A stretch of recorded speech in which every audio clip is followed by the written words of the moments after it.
Hey Quad Bros, welcome back to another video here. This time we're talking about AI in Enlisted. We're going to talk about what you can command the AI to do, and we're going to talk about the best practices for using the AI as you're running around on the battlefield where they can be the most effective and assist you or not die, or whatever you need them to do during the battle. Now, over the last couple days, guys, my channel has massively exploded. I went from an average about 500 views per day to upwards of about 8,000 last I checked. So I just wanted to say quickly thank you for all that support, guys, and I'm pushing to be an Enlisted partner, and I need about 500 subs for that on YouTube. So if you guys could hit the subscribe button, it actually does really help me out. Now, without further ado, let's jump into the video. Let's start talking about the AI and what the AI can be commanded to do by you as the squad leader. So guys, there are a total of 8 different commands that you can give your troops in Enlisted. You can tell them to hold a position, hold an objective, build something, dismantle something, revive you if you have gone down, heal you if you've gotten hurt, attack enemy armor, or finally get into a vehicle. Now, this is dependent on the situation that you're in. So if you're looking at an objective and you hit the X key on PC or whatever the command key is on console, then your troops will move towards that objective. If you just look at the ground or something like that, they will hold that position. If you are downed and need a med kit or something like that, then you can hit the key and they will come over and revive you. So again, this is all just very situational.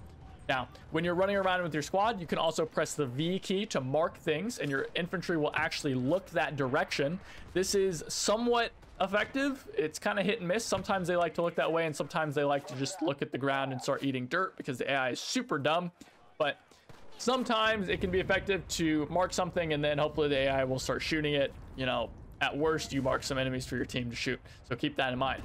You can also press the Alt key on keyboard to bring up the little radial menu, and you can change the distance that your troops will move from one another. This is important because if you're moving across open ground, you want to make sure you have the wide stance. That way your AI will, stay spread apart and will be less, prone to getting mowed down by machine gun fire. And they'll also, take cover at a more, wide range. But if you're moving through a trench line or moving into a building or something like that, you want to definitely be in close range, because that way they will stay in the trench line or they will move with you into the building as opposed to running around the building or something like that. So also use that, because that is also a very important thing to be using and changing the distance that your squad is moving from each other. So guys, first up here is the hold position command. This is the command that you're going to be doing most of the time. This is the most commonly used command, and it's because you can actually use it in 2 different main ways. Number one, you can use it very defensively. If you've got a lot of rifles, if you've got a lot of long-range weapons like sniper rifles, machine guns are really good for this, like very defensive weapons.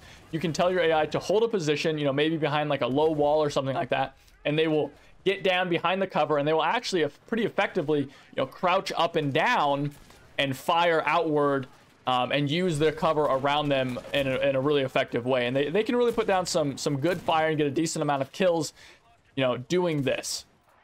The other way you can use them is the way that I use them more aggressively, is that you can use this just to basically make sure your AI don't get themselves killed in some dumbass way.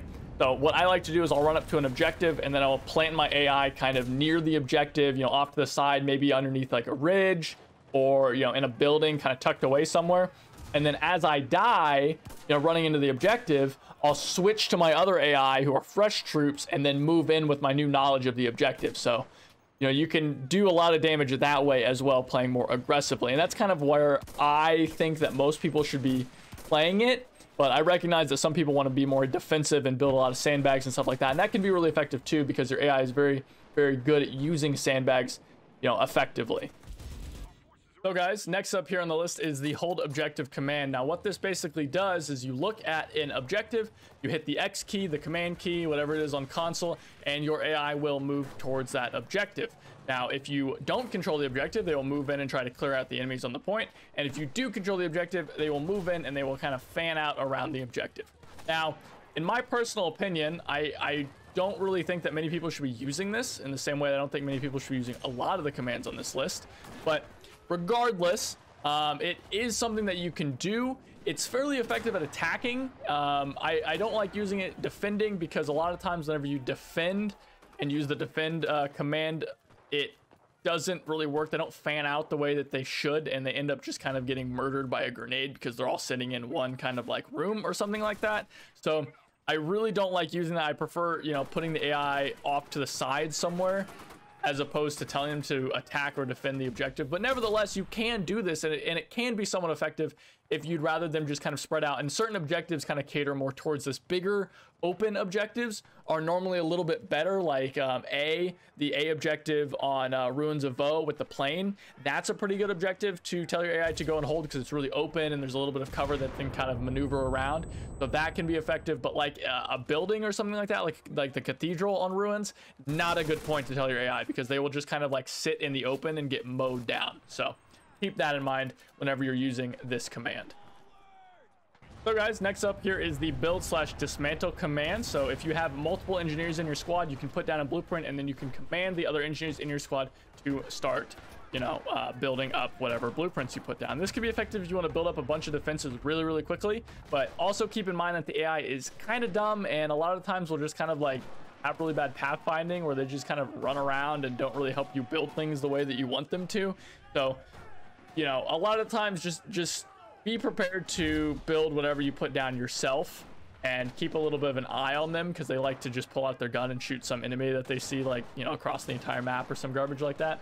And for dismantling, again, you can just, you know, walk up to a rally point or something like that and hit the command key and dismantle. But I really think that you guys should be doing this yourself, because again, the AI might just stop doing it randomly and then you wasted a bunch of time. So as for dismantling, until the AI is a little bit smarter, I recommend you guys don't use the dismantle command and instead just do it yourself. But the build command you can use, build up a little bit of a sim city somewhere, you know, get your AI building up a bunch of stuff, can be pretty effective.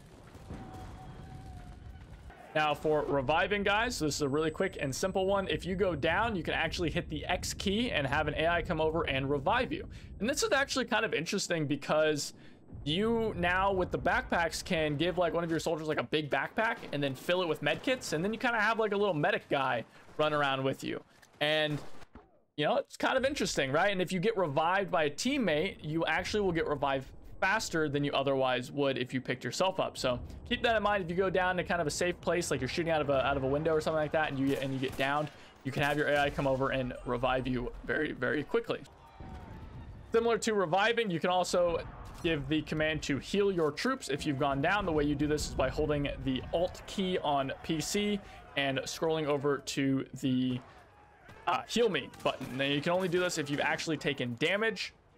Otherwise, the AI will not do this. And this is also kind of finicky. There's no kind of timer or anything like that. So keep that in mind, but you will see that you will get revived if an AI runs up to you and is just kind of standing on top of you. And again, you can do this with the medic.